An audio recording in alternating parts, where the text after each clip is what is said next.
We close a pretty trying week where we realize that we still, as a society, have a long way to go and we still need to change.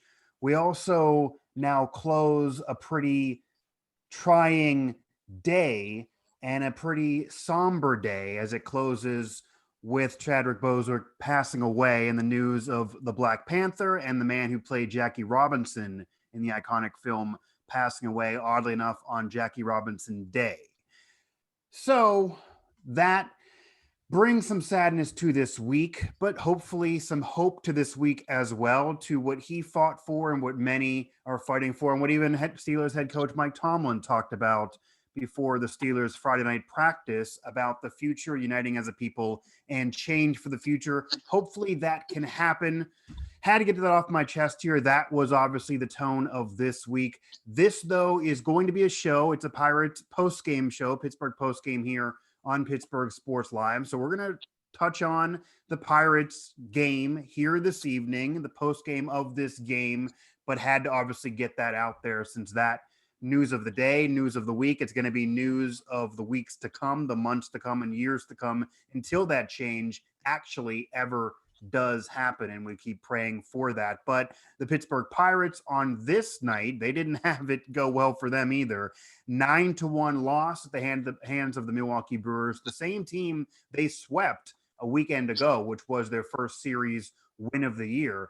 I'm your host here, Mike Asti, and last time we spoke to you, I was joined by longtime tenured Pirates beat writer John Parado, as we really discussed kind of rebounding from that sweep and then the no-hitter, the first such of this season, the historic no-hitter in which the Pirates were no-hit, the first here in the midst of a global pandemic, the first without fans, some history there. And then the Pirates able to go from there to a couple of victories, a couple back-to-back victories, a doubleheader of sorts win against the rival St. Louis Cardinals in a series that was rescheduled after being postponed due to COVID a few weeks earlier. Technically, the second series win of the season, and they would leave that not the worst team in Major League Baseball, where they had been most of the season. They would leave that as the second worst team in Major League Baseball, with the Los Angeles Angels of Anaheim taking the honors and continuing to not only waste money, but waste the career of potentially the greatest player of all time in the midst of his prime. But we will digress for the purpose of this one, and the purpose of this show is to talk about the Pittsburgh Pirates losing 9-1 at the hands of the Milwaukee Brewers. Again, Mike Asti here on Pittsburgh Postgame on Pittsburgh Sports Live. And for this broadcast, I'm going to be joined by Pirate fan and also Pirate author, and a guy that I had on this channel about a month or so ago to promote his new book that is out there on Amazon. So guys, you can certainly get your copy. The author of Our Seats in Left Field, Logan Carney. Logan, thanks for joining me again. I had you almost pinch hit for somebody a week or so ago, and then I thought to myself, I gotta give him the honors and get him on one of these post-game shows. Glad to plug your book again. I saw from one of your tweets it's actually doing well there on Amazon. So thanks for joining me. I know this is a somber note with the news of the day, with the man that played Jackie Robinson passing away, and obviously the Pirates game didn't go well, but either way, happy to talk to you. Oh, I'm glad to be back. I'm excited to be back. Well, excited after, like you said, after the news of the day. Excited might not be the best term, but it is great to be back. Yeah, man. So tell us a little bit about the book here to open things up for anyone who didn't watch our promo, I guess, of sorts, my interview with you that kind of promoted the book here. I'll give you a quick plug here as we open things. Our Seats in Left Field, the story of you, kind of about you a little bit in your childhood, being a Pirates fan, kind of personal, kind of not, right? So it's based off of my life, although there's some major changes in the book. And it's about a kid who grows up with a dad who suffers from cancer. Passes away in cancer in 2013 or 2012, but the majority of the story takes place during the 2013 season. And him and his dad had a big connection with the Pirates. So while he's dealing with the Pirates, dealing with the loss of his dad, he starts getting back into baseball and using the Pirates to kind of overcome his depression. And it's really more about dealing with depression as a whole, even though the Pirates have a big impact for him, which is, it's good that you put it out, because I actually updated it last night. So a lot of the errors that went out there because it's self-published will be gone. Okay. And it's also I also got rid of the double space and everything, so it's no longer 600 pages. It's about 310 now, so a lot shorter of a read is what it looks. But yeah, so you can get the updated and the correct version on Amazon. Hopefully, I believe it should be updated tomorrow. I know it's updated on the Kindle, but I don't know about paperback yet. It should be updated tomorrow. Well, either way, I see it's doing well for you. I'm impressed nonetheless that you wrote the book. Anyone out there who wants to hear more about the book, hear more about your personal journey, and hear more about our conversation, granted, with some errors that Logan has now told us have been amended there, scroll back through, search Our Seats in Left Field on the Pittsburgh Sports Live channel. It is definitely out there. Now, Logan, what do you kind of make from not only this game, but also this week in Pirates baseball? Because it's been a roller coaster ride. It's been a roller coaster ride of emotions for the country, roller coaster ride of emotions for the day, but also roller coaster ride for the Pirates just as a team, regardless of whether or not they were going to play. They're one of the few teams in pro sports that actually gets all their games in. So they did not have any games where they were going to sit out because of what's going on. They kept on moving, and they come off the series sweep to being no hit, where they were really just blown away, 13 strikeouts, no chance whatsoever. Again, you can go back to watch my last post-game talk with John Parada, who we just analyzed the hell out of that thing, and they fully got no hit. And kind of we played into what the trade deadline could be. They've since made a move trading Dyson away to those White Sox that somehow they no hit the Pirates and then are impressed with the guy who has less hits than the team has wins. And he's now part of their team, obviously more as a speedster for stolen bases. But then the Pirates kind of under the radar in the midst of everything going on in the world while other teams are not playing, they do play. And probably, to be fair to them, it's probably partly because they already had those games postponed because of COVID. And to not play those two games against the Cardinals would basically mean they're not playing them at all. The Cardinals are still down half the games of everybody else because of COVID. So it didn't affect their city. I can get the argument that they should not have played, but probably part of why they did play those games. And regardless, they did play the games. They beat the Cardinals twice, which almost seemingly never happens, winning a doubleheader. But then you played forward to today, and the offense sleeps through the game. Bell gets a couple hits. That's pretty much it. Riddle ends up hitting a home run, and they lose 9-1. And Jed Jerko, who's a regional fan favorite, West Virginia Mountaineer, Jed Jerko, who continues to just crush Pittsburgh throughout his career, no matter where he's played. 2 homers. New Billy Hamilton. Yeah, and two homers on the night. But what do you make of this team now? They're no longer the worst in baseball, or at least not coming into this game. They've seemingly played a little bit better, but you still have these peaks and valleys and games like this that just make you think maybe the core for the future is not even here yet. Yeah, I mean, they're back to being the worst after tonight. Okay. Winning percentage, 0.003 behind the Red Sox and the Angels. So, okay. Which I will like to point out, it would be a lot worse to be one of those two fans, especially Angels fans. Like you said, the waste of the year, to have Mike Trout and all the money in the world and to have one playoff appearance with him is just speaks of mismanagement. I mean, even the Pirates managed to get 3 years of playoff appearances with how poorly mismanaged they were. But yeah, with I think he got in one, but they didn't win. He lost. Yeah, they lost once with Mike Trout. They won over 100 games, I believe, that year and lost in the first round. Right. I forget to who, but to Boston. But yeah. So, I mean, the teams, you know, I would like to say to sum up tonight. My dad's actually happy.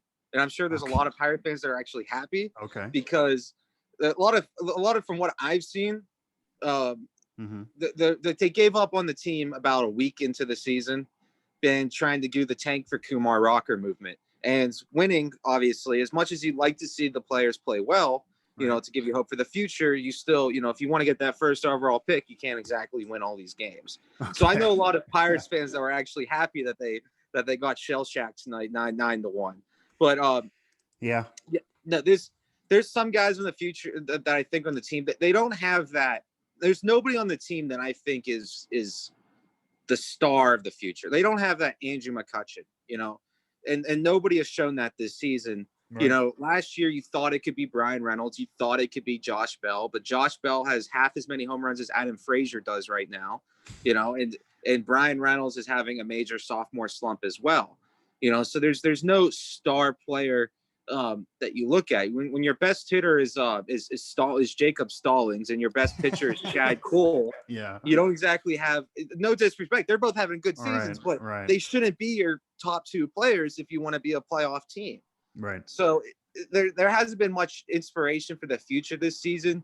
So I think, you know, losing as much as possible is as counterproductive as painful as it is to watch a team lose 9-1. You know, you got to kind of hope that they get that first overall pick to at least get that guy that they can build around, that MVP. That, well, he would be more of a Cy Young candidate, but that potential big name player you can build a whole team around. I mean, you can still probably find somebody there at the number 2 overall pick, but you know, Right. obviously get a more chance at number 1. Yeah, and the Pirates lose this evening's game 9-1 at the hands of the Milwaukee Brewers, who get some revenge after being the team that allowed the Pirates to pick up their first series win of the year when Pittsburgh swept Milwaukee, as shocking as that was a weekend ago. The Pirates 1 run off 4 hits and 1 error, getting errors back in that column after a couple games in a row of not having an error. Milwaukee 9 runs off 8 hits and no errors here. Mike Asti, Logan Carney, author of Our Seats in Left Field, about a little bit of his childhood as a Pirates fan, and of course those sweet seasons from 2013 and 2015 that this team seems far and away from. And I kind of want to get your take too, as a fan perspective here, that you're talking about the future, and if you believe in any of these stars, how's it different for you now in your belief of the future than coming into this season? Because oddly enough, it almost feels like, in terms of value of these players for trades or even to retool, to rebuild, it's the Pirates' luck. They almost would have been better off not playing. The value for Brian Reynolds is lower. He's hit a little bit in recent memory. You're not going to expect him to do what he did last year. That was a little bit out of control. That was kind of out of nowhere. But still, he's shown that he's probably not your Batman for your future. Josh Bell probably is not going to be around, but you're going to get less for him now in a trade, I would imagine. Maybe the DH being around will still help his value, but who knows? And then you're looking around the rest of the lineup. There's really nobody, again, that is that major piece, that McCutchen for the future, that whenever you start winning, it will be because of this guy. And of course, the starting rotation does not have anything close to a number 1 or a number 2. They're mostly 3 or 4 starters. The bullpen has been better recently, but overall still a mess. Derek Harland actually pitches today, ends up giving up 6 hits, 8 earned runs off 6 hits, does strike out 8. He goes 5. He's been going longer in these games, but he's a veteran back from the Rangers. He's not going to be your part of the future. What are your thoughts in terms of the future of this team now that you've seen this team play and struggle versus where you were? Did you come into the season thinking, well, Reynolds can be at least the future McCutchen, and now you're not thinking so much, or were you still pessimistic? I mean, I thought maybe Josh Bell could be an MVP guy in the future. Okay. But, you know, they would – I also thought, you know, this team won't be playoff ready when he's still a Pirate because he only has 3 years left, or 2 after this year. So even though he may be that guy, they would have to sign him to a big extension. His agent, Scott Boras, and I just don't see that happening with the Pirates. Right. You know, Brian Reynolds, I thought was a very good player. I mean, but, you know, his rise last year wasn't something I expected. So I expected him to take a step back his second year. I didn't expect it to be this bad, but it's also such an unusual season. You know, I did expect the Pirates, you know, in a 60-game season with more than half the teams making the playoffs to at least contend for a playoff spot. Okay. You know, technically, they're still 4 games out of the playoffs. Shockingly, they have the worst record. That is insane. Yeah, that is insane. As bad as they've been, and they've still been bad despite recently. But yeah, they're mathematically very much in it. I love this gimmick season. I love it just for that reason. That they are the worst team by far in baseball, and you know they're one of the worst Pirate teams I've ever seen play, and yet they're only 4 games out of the playoffs. And I love that fact. You know, there's still one hot month, you know, from fixing things. Granted, there's only 1 month left, but you know, you know, I'm not too worried about what value they can get. It's the only one I was really unfortunate about was Keone Akela because he's hurt now. Right. and he's a free agent after this year, so they're probably not going to get anything for him. When if he was healthy this whole year, they probably would have got somebody decent because he is a very good reliever. Right. Josh Bell, he still has 2 years left after this year. He bounces back, has a hot first half next year. Then all of a sudden, you get a team of a great power hitter for 1.5 years. That's still a lot of value for him. Right. Ryan Reynolds still has 4 years left after this year, so I don't see them even needing to trade him anytime soon. And you did have some guys like we talked about Chad Cole earlier. I mean, Chad Cole's been very, very good this year.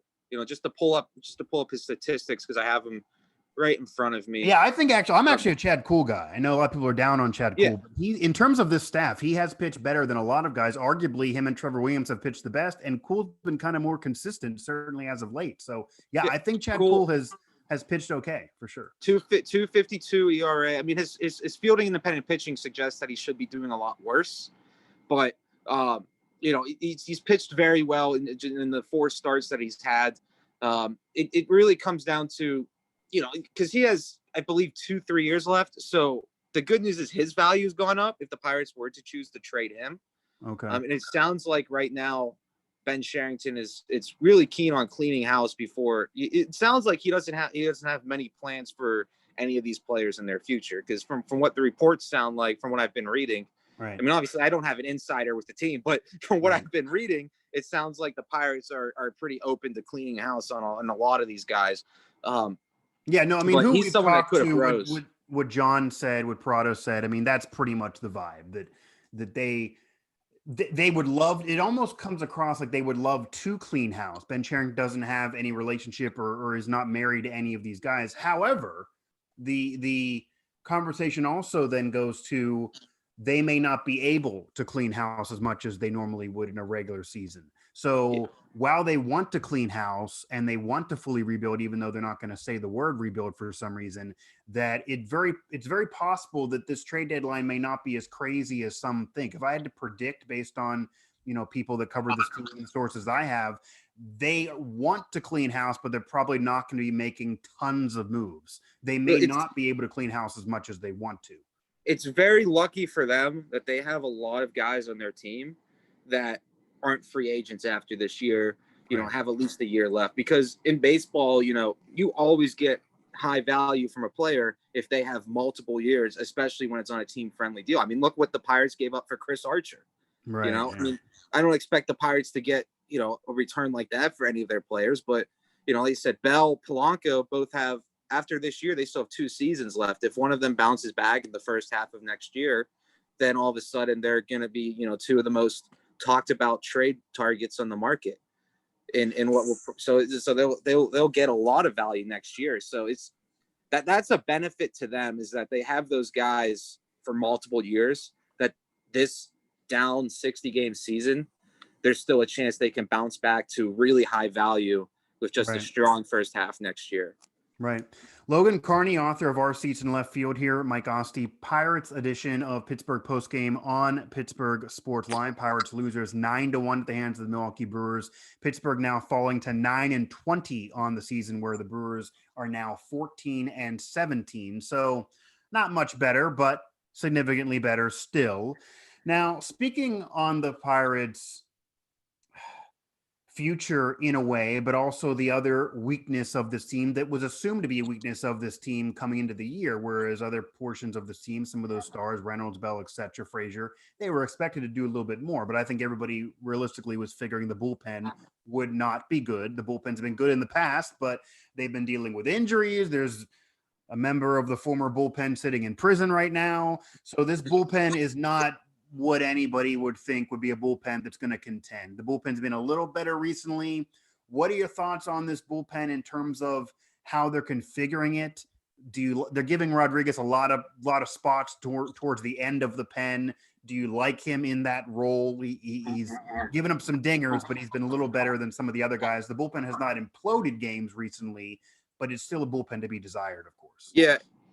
I mean, they've had a couple of decent players in the bullpen. Nick Turley, Jeff Hartloeb, and Rich Rod, probably the 3 that have been decent. I mean, they haven't been, lights out, It seems like But Rich Rod's in every one of these games. It seems like he's yeah, getting in almost every night. It really figures. he's finished 5 since really, because Neverauskas was going to be their close, because for some reason they love Neverauskas, even Right. though the statistics have never shown him to be good in the majors. But they always keep throwing, and it wasn't just this management team. Hurdle did it too. They would always throw him out in high leverage situations when he hasn't performed that well in the majors. Right. I don't. There's about this year. I mean, their bullpen's fine. Maybe they can trade Turley or somebody, or maybe they can try and find somebody to pick up Rich Rod and get something back. Right. But there isn't anybody. When I look at this bullpen, there's nobody that says he's the future closer. He's the future. They don't have that.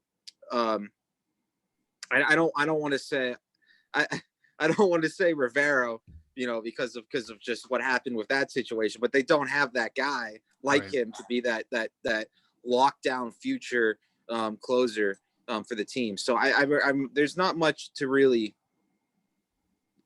It's going to be bad, and they're not going to put any effort into building the bullpen until they're actually competitive. But usually teams always need pitching.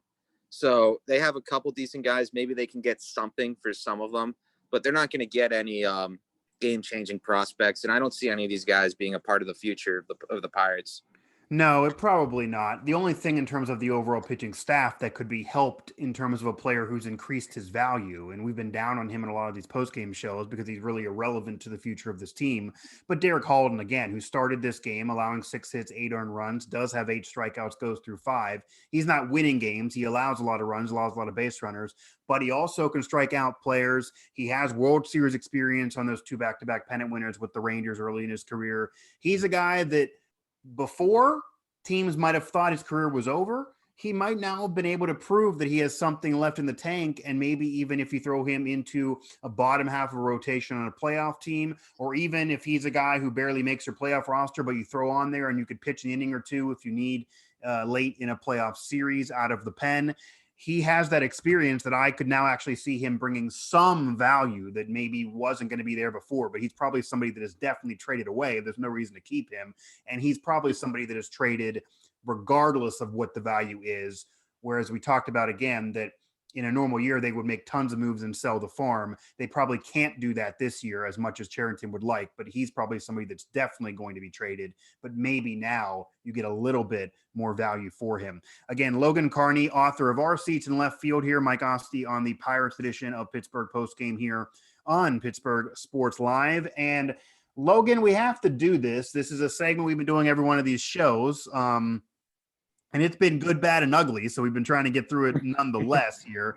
And that's the 3 up, 3 down. We'll play it to more than just today's game, but also kind of the week to make there be some ups potentially for this list. I will say, to get us started here, an up is certainly Stallings. You could definitely mention him as an up for this team, not only just in general on the season, kind of surprising a lot of people out there and being able to kind of play in Pittsburgh without people making fun of him for his father, the former Pitt head coach. They've kind of left him alone for that. And not only that, but from people that I know that covered this team years ago, even to the minor leagues, they always talked about how great defensively he was. And he could eventually make this team because of his defense, but he never seemingly had enough, even in the minors, ability to consistently hit to be able to stay in a major league lineup. He's hitting now. And if he keeps hitting like this, maybe he is your guy of the future because of his defense, because of what he can do with the staff. If he can hit like this, even one hit every other game is better than what he had before, then he's somebody that actually may have turned the corner and surprised. I mentioned Eric Gonzalez in the past as another up, but he's been kind of down recently. But any other ups in terms of positives of this week, even in Pirates baseball? You have the 2 doubleheader victories. You have a team that was no hit. You then have this miserable performance offensively, but any positives for 2 more? Yeah, I could think of 2 more, probably just 2 more. Okay. That's all we need then. But so go ahead. Stallings, I agree. I think Stallings has definitely been a positive this season. 328 bat. He would have been the team's lone all-star if there was an all-star game this year. Chad Cole, Right. we talked about him. I don't have to go too much into him because we already talked about him, but he's definitely Yeah, been a positive for this sure. year, I would say as well. The other positive isn't so much a player. It's the fact that they're 8-9 against the division, and the only team in the division they Okay. have a losing record against is the Cubs, who have been very, very good this year, a lot better than I was expecting this year. Right. Which it shows you that the division itself is going down. Now, I didn't expect the division to be any good this year, but I certainly, when they started losing, I certainly didn't expect them to, be 500 against them. Now that brings a big down of the Pirates being 1-11 against the AL Central, but the fact that they're 8-9 against the teams they're going to face in the future Right. majority of the years, that I think that's a pretty decent positive.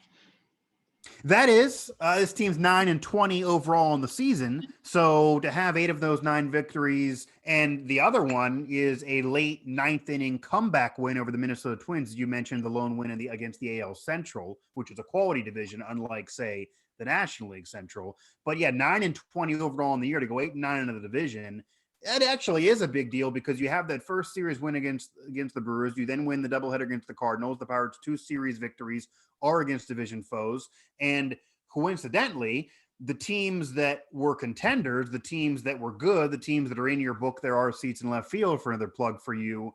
Those years could have maybe been more. And I know it's a different team, different players, different management, but those seasons could have been more. They maybe could have won a division or two and gone further in the playoffs and not been a wild card all those years if they would have been able to win more games against the division, especially Milwaukee. They never could seemingly beat the Brewers. It forced them to be a wild card, not a division champion, and it made it much tougher having to lose and having to get through Yeah, those hard games to get when they would get in the playoffs. So it is nice to see, at least for the future of this team, whatever the group is, whether it be Brian Reynolds and Frazier and pretty much no one else, or if somehow Bell would stay, or whatever the group is for the future, and the staff certainly is going to be blown up, that there's at least a mental ability to beat the teams in the division as it is getting weaker, but still they know they can beat these divisional teams. Trevor Williams, probably part of the future, Chad Cole, they can beat these divisional teams. So that is a big deal because eventually when you're good,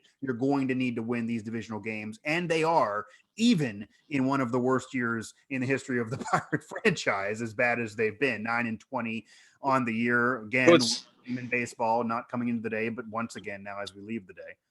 It's crazy to think that if they were 500 or even just slightly below 500 against the AL Central, they'd be in the playoffs right now. That's what's crazy to think, is that they have played really well against their division opponents. Like I said, they don't have a losing record against anybody in the NL Central except for the Cubs. They got swept by the Cubs, and the Cubs are surprisingly one of the top teams of baseball. I knew everybody, they thought they'd be decent. I don't think anybody thought they'd be this good though. But that's one, like you said, the years when they were in the playoffs, they struggled against divisional opponents, and that was a big reason why they didn't win the division. Now that they're not going to make the playoffs, and now that they stink, all of a sudden they're beating up on the divisional teams. Yeah, it doesn't make any sense, but such is life for a Pirate fan, as you well know. Now this will be easier for us for sure, and that's 3 down. We got to finish out the show with 3 down before we look ahead to the rest of this schedule here. Obviously, and this is still the case, and they got away from it for a week or two, and it was nice to see Polanco hit a game-winning home run. It was nice to see his batting average be above 500 finally for the season. It was nice to see Brian Reynolds have a few games in a row where he was hitting, and it's nice to see even Josh Bell now showcasing himself for probably a trade with a couple hits. And again, this team is going to look a lot different in a couple weeks if Cherington has his way and can make some of these moves to finally rebuild for the future with somewhat of a core that is still in question. But they're back to not hitting. Going off of this game, they're struggling again. So the down is a lot of these key contributors in terms of stars.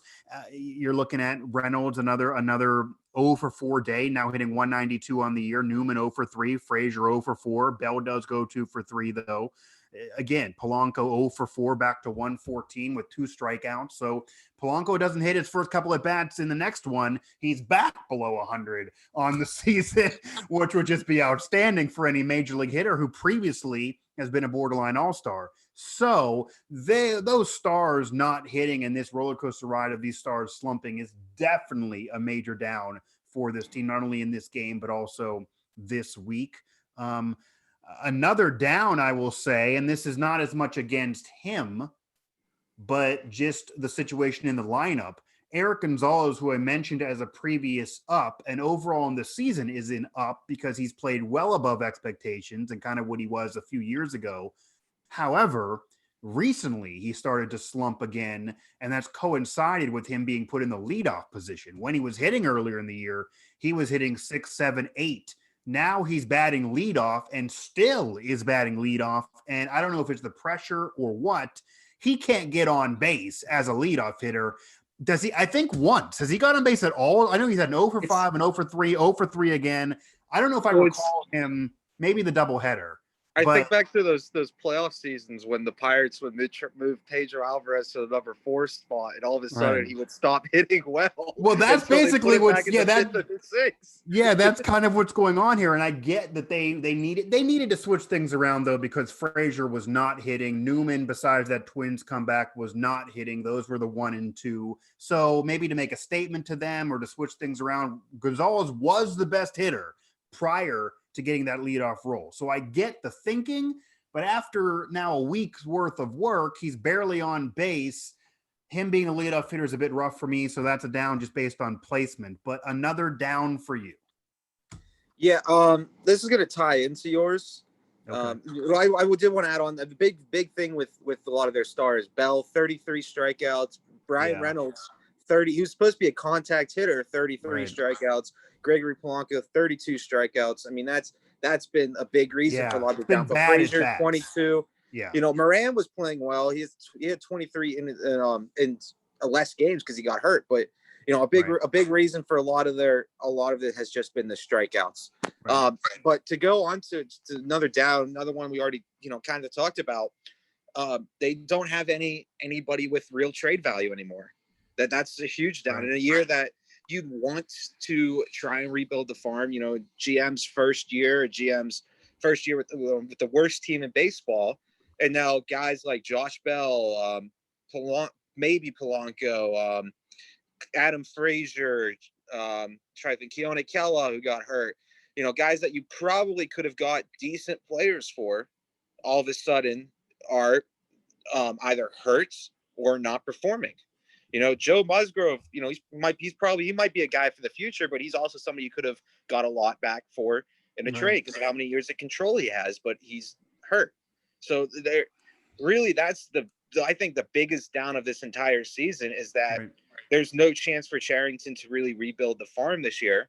Now, again, on the flip side is a lot of these guys have so many years left to control that they can end up just doing it next year. But I think that's probably the biggest down is that the guys that aren't performing are all of theirs, not just one or two, but all of the guys that were supposed to be key contributors. There's now nobody on this team that can net you back some decent prospects this season at the trade deadline in a year where 16 teams are going to make it. So it's a buyer's market. So now in the 1 year where almost every single team is going to try and contend, they have nobody to really trade for. I mean, you mentioned Derek Collins, you know, he's been decent in some games, but, you know, you saw today, he was very bad today. But, he's like you said, if somebody's acquiring him, it's for his veteran leadership. He seems like, you know, I follow him on Twitter. He does the Twitch streams and everything. I don't follow him on Twitter. Should I be? Are you selling him? Should I be following him on Twitter? You should. He does Twitch streams and everything. He is not somebody you would expect to be 33 years old. You know, it's not as. It also feels like. It feels like he's been around for 20 years. It feels like he should be 43 years old. But he's 33, and he's he's somebody I think a team may, because he's a pitcher and people always overpay for pitchers, and because he's a veteran who has that World Series experience. You know, one team out there, and the lack of other sellers, one team out there will probably give up. You know, not a game-changing prospect, but somebody who could be a decent player on the next playoff team. Right. You know, but it's such a big down that there's nobody on this team I mean, even Archer, didn't play this year because of injuries. Tyon not going to play this year because of injuries. Yeah, These those are two would have guys. been guys they could have maybe tried to get value for, Yeah. and at least prior to the deadline, they could have had some respectability because they could have had Musgrove and Trevor Williams fitting into the 3 and 4 spots in the rotation. Those two as more of the 1 and 2. They could have had more of a semblance of a regular rotation, even not a good one, but more of one that would be filled out, and they maybe could have showcased some guys instead of having Joe Musgrove be your opening day starter when that's not anything to be even fair to him with that pressure. That's just not the recipe for success. So yeah, the injuries and everything has just made it a mess for the Pirates. There has been tons of bad luck, but you can't blame it on that. This team has played horrendously most of the season. These are major league players. They had a few games in there when they sprinkle in success. They then just change it and get that out of your mind with either being no hit or this 9-1 loss at the hands of the Brewers. The Pirates do lose to Milwaukee 9-1, losing this one. They have 3 more left with Milwaukee. Then they have the Cubs, then the Reds, the White Sox again, which should be fun based on the no-hitter already. Kansas City, who many thought that could have been the first series win if it was not for the improbable series sweep of the Brewers last weekend. And then you're looking more towards divisional games. So as we close, I'll ask you, number one, what do you think of the rest of the season? How is the rest of the season going to go in your mind? The team is going to look different after the month closes. So after the Milwaukee series, this team will look a whole lot different. The rest of those games could be with a lot of these players no longer in Pittsburgh. But how will the rest of the season play out in terms of, can they get to respectability, or will that be hampered by the trade deadline? Who will they be able to move? And how are you watching these games? Is there any in particular player that you're keying in on as a fan to say, I want to see what Bell can do, I want to see what Reynolds can do, even knowing it doesn't really matter if this team wins or loses? Yeah, I mean, the good thing is, it's a gimmick season, so they still, technically speaking, have a realistic chance. I guess you're drinking that Kool-Aid. You know what? I'm impressed. I'm just gonna say the next 3 series are what it is, because if they're, the division's horrible, and it's not just the Pirates. Outside in the top, I think what we need to remember is the top 2 teams in each division make the playoffs, guaranteed in. Correct. So the Pirates could get in because the rest of the division is somehow awful, and the Pirates managed to finish around 500 with that division. They're going to get like a Pitt in the ACC, where they're going to end up somehow winning, like Pitt wins a crappy division and falls into the ACC championship game or something. They're going to take advantage of a college football style. And then 10 years from now, we're going to be upset when Kumar Rocker wins a Cy Young, and we're going to be upset that the Pirates had a decent month. No, they don't have. It's fun for I think people should, try and convince themselves to have fun with this weird season, because every single team in baseball is not going to be out of it till the last week, with technically speaking, if we're looking at it realistically. So I think every baseball fan should enjoy that for this year.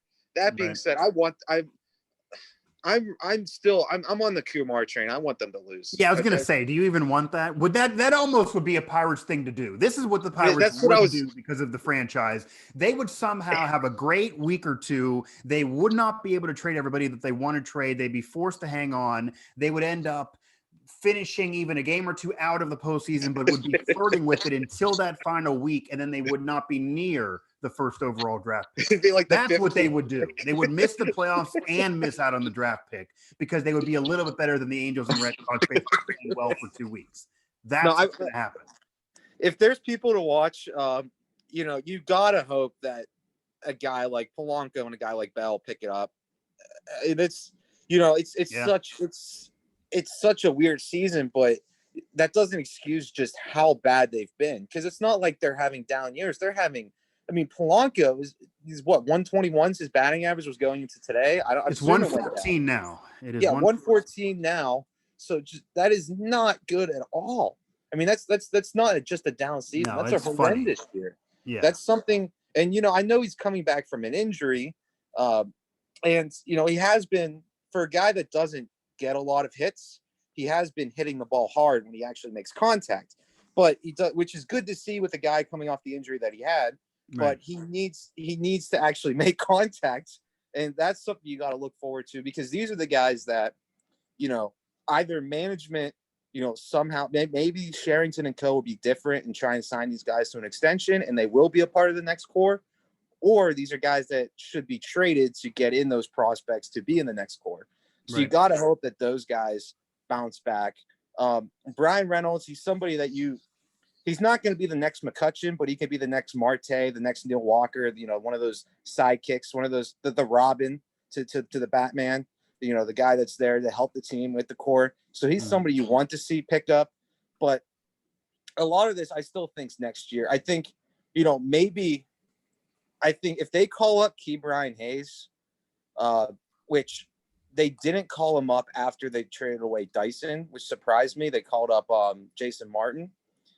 If they called up Ke'Bryan Hayes, who I think is going to be a very good player, has the top glove. By all accounts, he has the top glove in the minor leagues across baseball. A lot of people consider him to have that, and he's put up some decent offensive numbers. He's somebody that could be that next guy. So if he gets called up, then I say tune in for the next month to maybe see if you think he can be that next guy. Other than that, I say hope for losses. Maybe see if these guys can bounce back so that, going into next year, they have some trade value.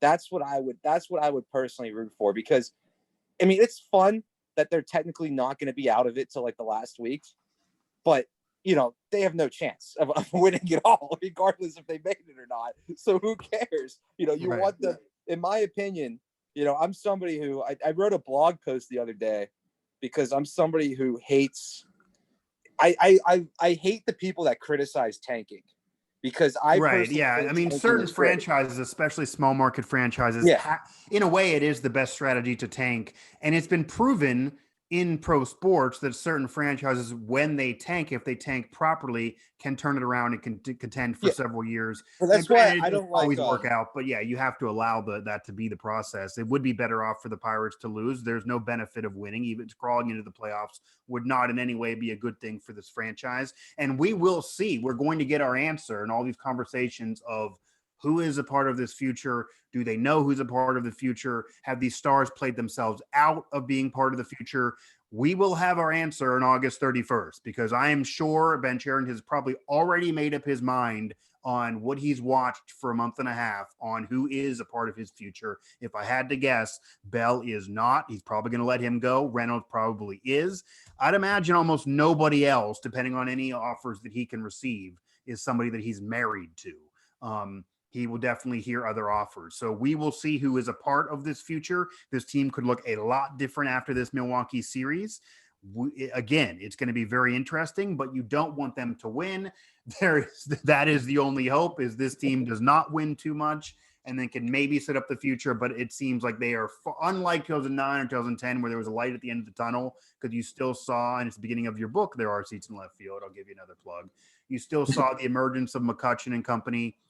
That's just not here. So that's the concern. That's what John Parada was concerned about. That's why people say this is maybe the worst or second worst Pirates team ever, with the 85 team that neither one of us were alive to see. But that was a veteran team of players that didn't care, that didn't want to be there. This is a young team, mostly of players that you would think would want to be part of the future, but just aren't playing like it.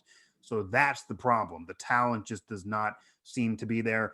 Logan Carney, author of Our Seats in Left Field. I definitely appreciate the time, man. Pirates losers, 9-1 at the hands of the Milwaukee Brewers. They have 3 more with Milwaukee. Then the Cubs, Reds, Chicago White Sox, Kansas City Royals. JT Brubaker is the pitcher for the Pirates tomorrow night. 4.80 earned run average for him. He's yet to get a victory on the season. Brett Anderson, 3.52 with 2 wins. He's 2-2 for the Brew Crew. Is their guy on the bump. So again, it's going to be interesting. The Brewers looking for some revenge from that sweep, but there's not much benefit of the Pirates winning at this point. But we're not far from a trade deadline, so we will see who actually is a part of this future and what the future looks like.